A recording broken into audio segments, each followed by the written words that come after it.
Hello, and welcome to the presentation for fire extinguishers and how to use them. My name is Ashley, and I'm a fire prevention officer with Seneca. I will be doing the presentation today. If you have any questions, you can always raise your hand in the chat box, or you can just send me a message on the side there, and I'll answer.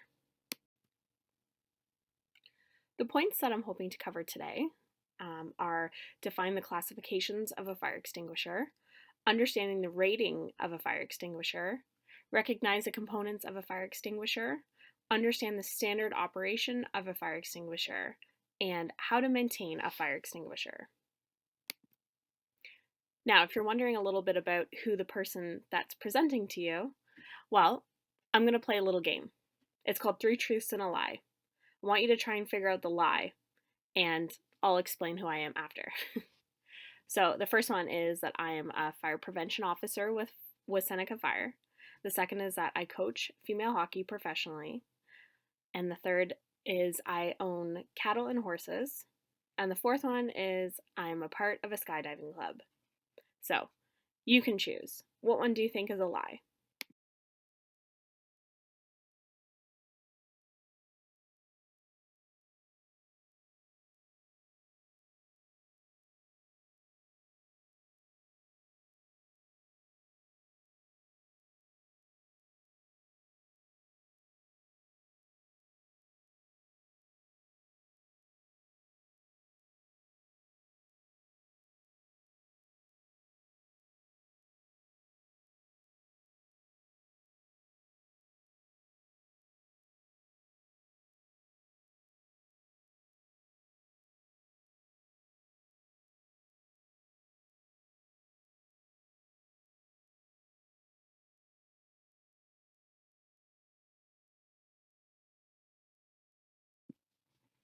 Now, before we go into the slides, I want to reiterate why I'm doing this. So why is it so important to have fire extinguishers in your home?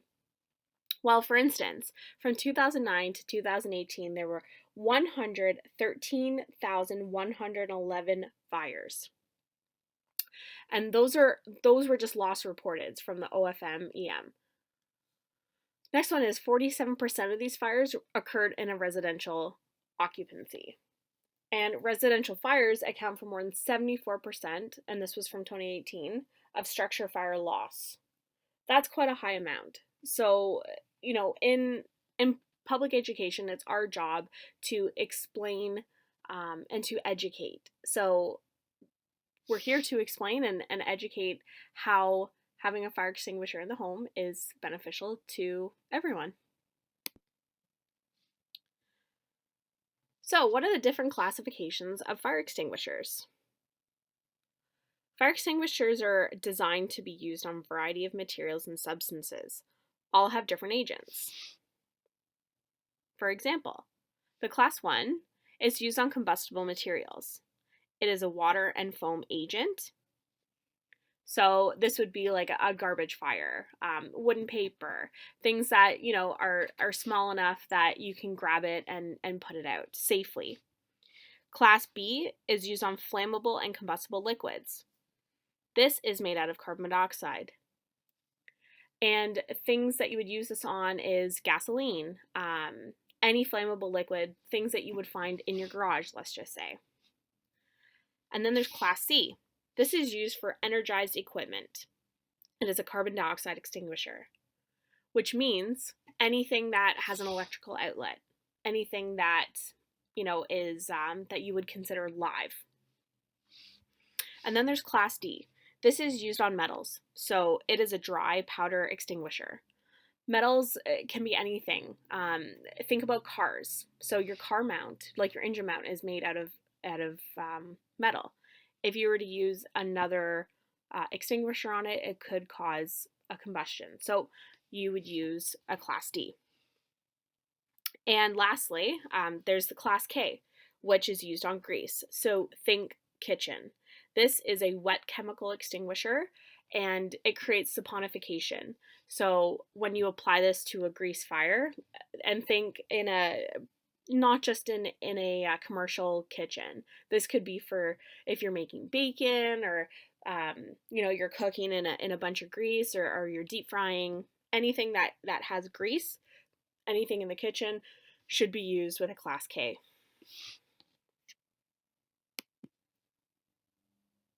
So, just a question.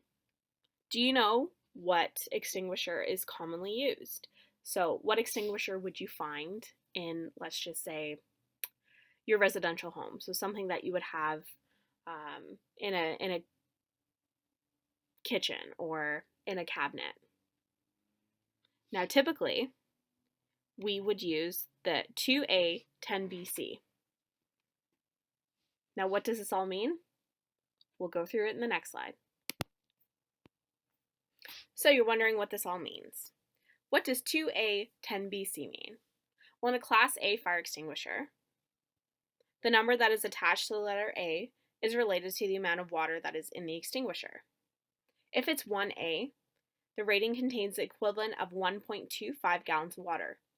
If it's a 2A rated, it contains equivalent of 2.5 gallons of water.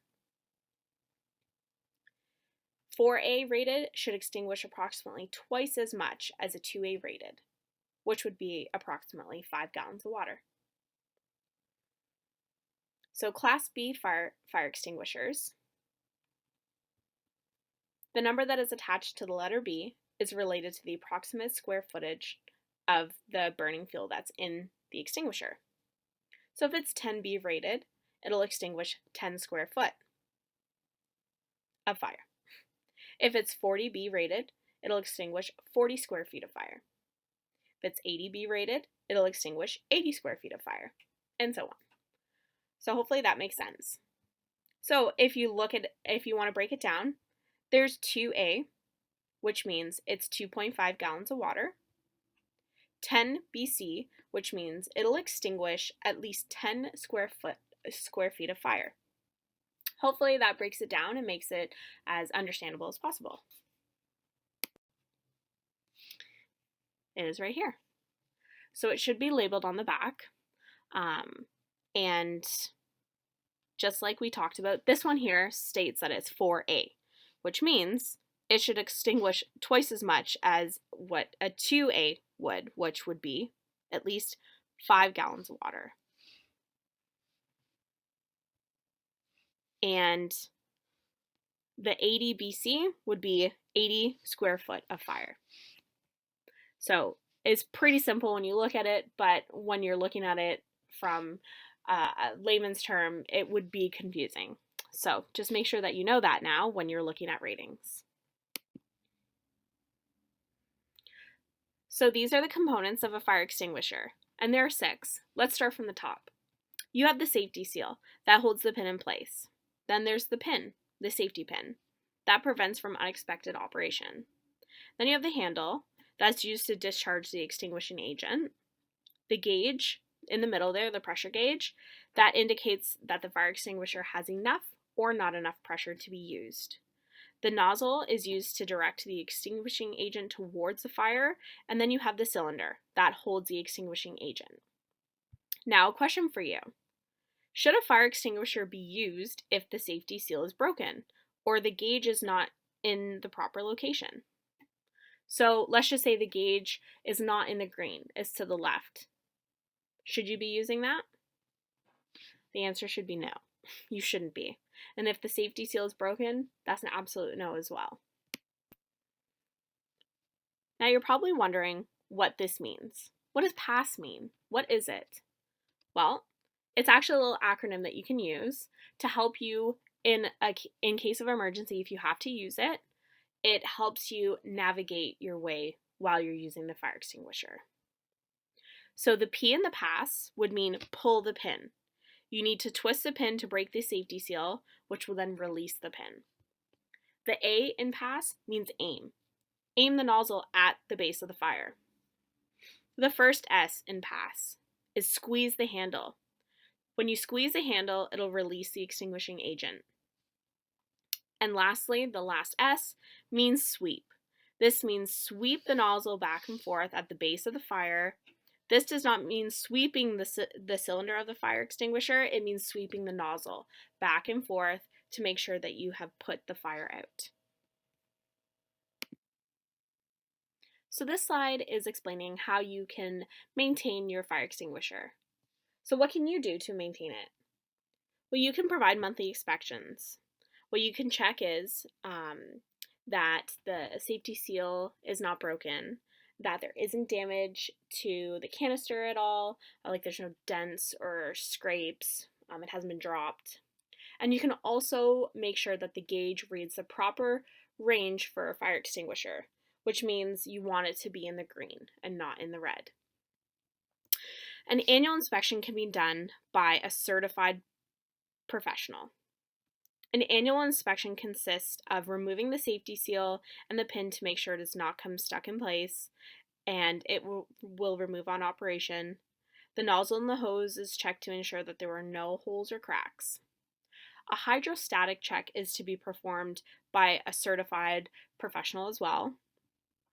Hydrostatic testing is conducted every 5 years for a water base and every 6 years for any other extinguishing agents, which would be the wet chemical or would be the carbon dioxide.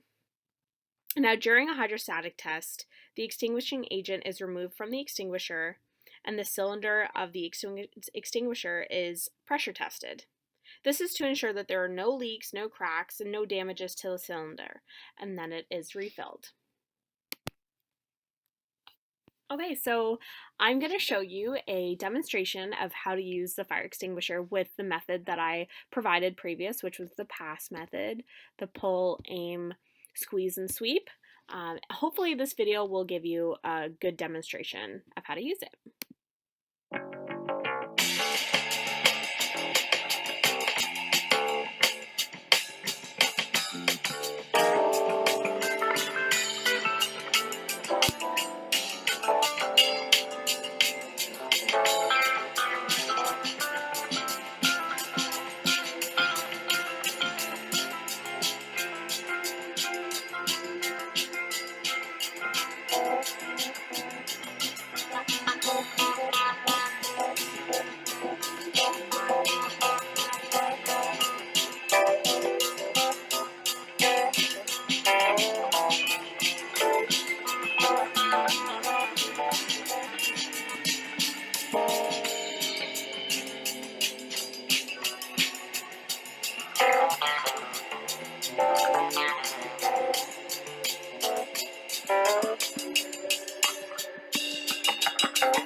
And lastly, does anyone have any questions? Anyone? Any questions? Oh, there's a question in the chat. Someone asked what saponification was. Okay, well, saponification, which was related to the wet chemical extinguisher with a class K, what happens is the wet chemical, when it's released, it saponifies. So it kind of suds up. It looks like really thick soap. And this chemical actually takes away the oxygen from the fire because, as we know, in grease fires, we cannot add water to it. Once we add water, we just ignite it more. So this kind of suffocates the fire and puts it out. And like I said, it looks like a thick foam, and that ensures that the fire is put out. And since we have no other questions, I just want to say thank you for giving me your time. I really hope that you guys have learned something from this from this presentation.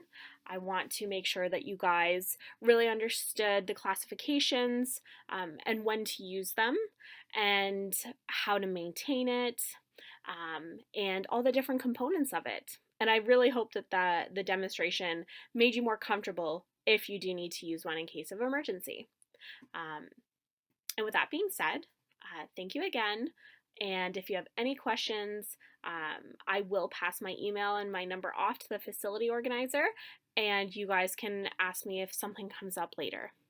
All right, thanks again, and have a wonderful day.